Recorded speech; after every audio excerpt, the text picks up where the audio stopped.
Some stories begin with thunder, others with a whisper. This one begins with two.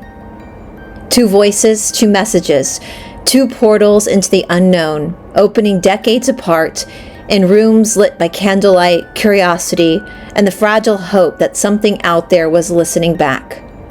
But what answered could not have been more different.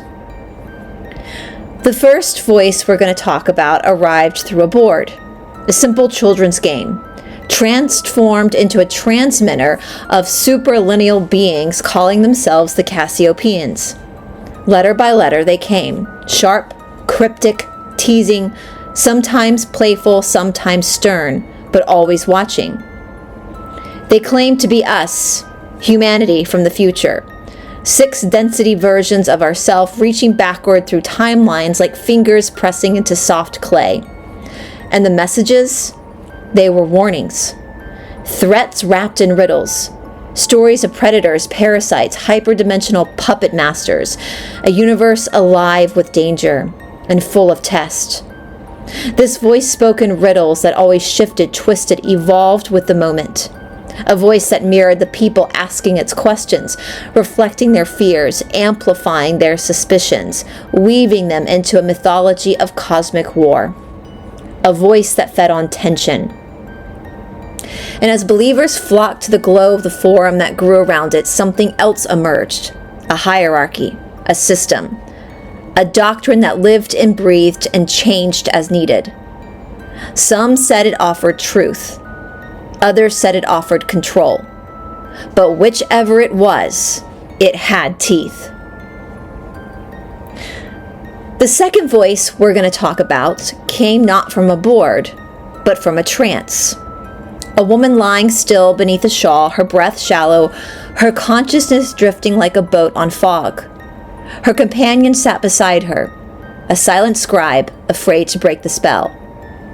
From the stillness emerged Ra, not playful, not emotional, not shifting or reactive, but steady, formal, monotone, like an ancient instrument tuned to a single unwavering pitch. Ra did not speak of predators hiding under the skin of reality, but of unity, balance, service, evolution. Their cosmology was vast, 7 densities, karmic cycles, and the infinite creator, yet somehow strangely gentle. No villains, no conspirators, no galactic chase scene. Only lessons. If the Cassiopaean voice was a storm, Ra was a stone, half buried in centuries of sand. Both groups claimed contact with higher intelligence. Both produced pages upon pages of transcribed revelation. Both offered a map of a universe we cannot see. But the tone was everything.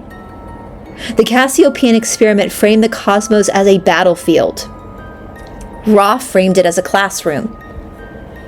The Cassiopaeans gave warnings. Ra gave equations. The Cassiopaeans demanded vigilance.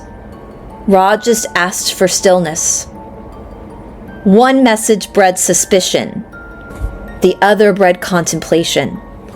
And so the seekers who encountered both found themselves standing at a crossroads between 2 cosmologies. One fueled by shadows, danger, and cosmic intrigue. The other by metaphysics, patience, and the eternal slow work of the soul. In the end, the difference between the 2 voices, it's not about which one is true.